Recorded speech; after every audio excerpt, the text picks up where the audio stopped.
First is to recognize that we need to move away from purely certificate accumulating a direction where we are some of the people I know would probably do a course only if there's a certificate involved. So we need to understand that getting a certificate itself is not a learning or knowledge. How much of it is driven by our own curiosity and seeking of knowledge. Having said that, we can encourage them to go and start working and creating portfolios for themselves, portfolios through meaningful projects, portfolios by doing authentic and real projects, not something which is fictitious, but something which actually helps somebody else. And also to work through peer groups, through mentor led groups. And to share a story is in one of the apprentice education program of ours, which is for the 14 plus, we had thought of doing a project. After a lot of brainstorming, we came up that we wanted to do a project on water. And we said, okay, let us go and find some books on water so we get some ideas on what to do about water and how to go about doing the project. Because that's the concern of today's urbanites.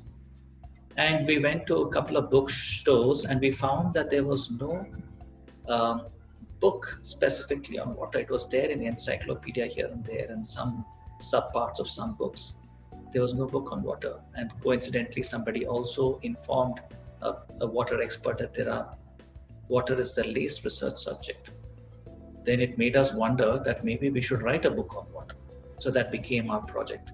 So we and the mentors and the children, all of us went about collecting information, doing surveys on the streets with people, and we gathered what their behaviors was on water consumption, and water usage, and we collected information on water, and we published a book on water in 6 months.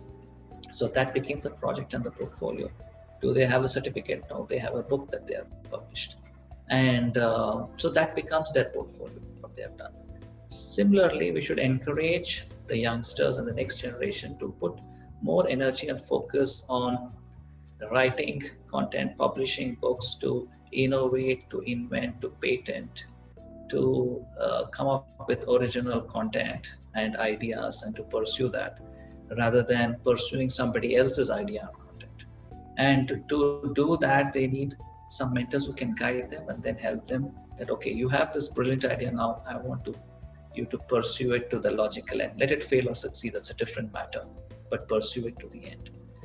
So doing these kind of projects and creating portfolios, I think is the future and the way we should progress and push education towards.